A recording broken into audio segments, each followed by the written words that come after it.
બાળકને વારસામાં ફક્ત પ્રોપર્ટી નહીં, સારા સંસ્કારોની પણ ભેટ આપીએ. નમસ્કાર, ટીમ મેજેસ્ટિક ગર્ભ સંસ્કાર દ્વારા આપ સૌ માટે એક વિશેષ પ્રસ્તુતિ ગર્ભ સંસ્કાર ટોક વીકલી. ગર્ભ સંસ્કાર ટોકમાં આપને ગર્ભ સંસ્કારના નિષ્ણાતો દ્વારા ગર્ભ સંસ્કાર વિષય પર વિવિધ માર્ગદર્શન મળશે, એ પણ ઓડિયો વિડિયો માધ્યમથી.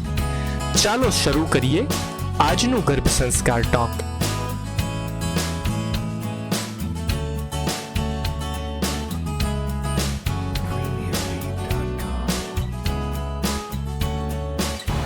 માણસ હંમેશાથી પોતાના જીવનને સરળ બનાવવાનો પ્રયત્ન કરતો રહ્યો છે.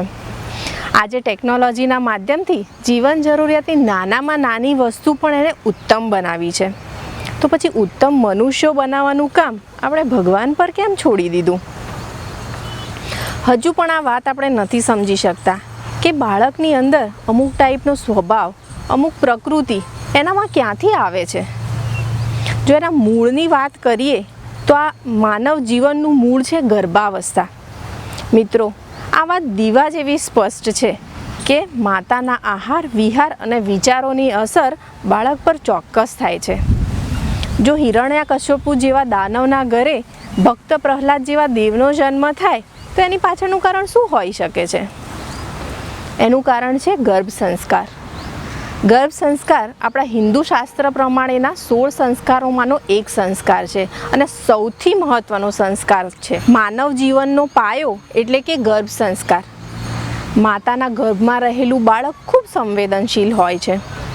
એ બધું જ સમજે છે, એ બધું સાંભળી શકે છે અને અનુભવી પણ શકે છે અને આ બધી માહિતીનો એ સંગ્રહ પણ કરી શકે છે, જે આ જીવન એની સાથે રહી જતી હોય છે.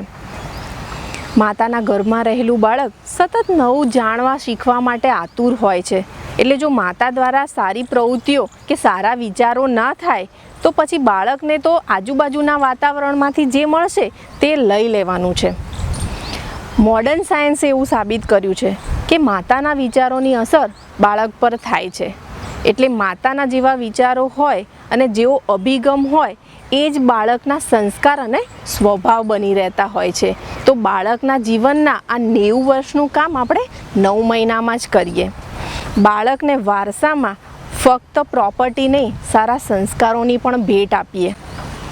જે માતા પિતા ગર્ભ સંસ્કારના પાલન માટે સમય નથી કાઢી શકતા, એમને બાળકના જીવનમાં સંસ્કારોના સિંચન માટે 1000 ગણા પ્રયત્નો કરવા પડતા હોય છે.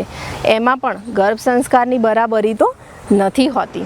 એકવાર એક મહિલા સોક્રેટિસ પાસે આવી અને એણે કહ્યું કે મારે મારા 5 વર્ષના બાળકને સંસ્કાર આપવા છે. સોક્રેટિસે બહુ પ્રેમથી કહ્યું કે બેન, માફ કરજો, તમે 5 વર્ષ અને 9 મહિના લેટ છો. બાળક જ્યારે તમારા ગર્ભમાં હતું ત્યારે જ તમારે સંસ્કાર આપવાની શરૂઆત કરવાની હતી. દરેક પતિ પત્ની ગર્ભ સંસ્કારનું યોગ્ય માર્ગદર્શન મેળવે.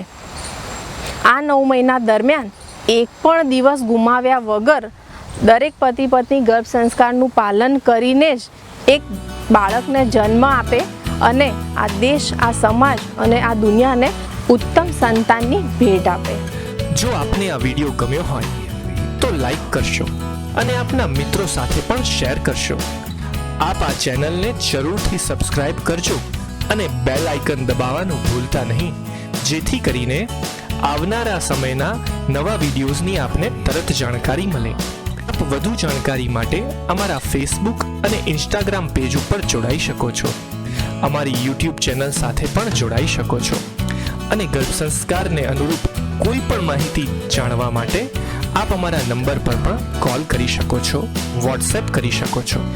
અમને આશા છે કે આપને અમારો આ પ્રયત્ન ચોક્કસ ગમ્યો હશે. આવા બીજા ગર્ભ સંસ્કાર ટોક્સને સાંભળવા માટે દર શનિવારે રાત્રે 9 વાગે અમારી યુટ્યુબ ચેનલ ઉપર આવવાનું ચૂકશો નહીં. ધન્યવાદ. હેપી ગર્ભ સંસ્કાર.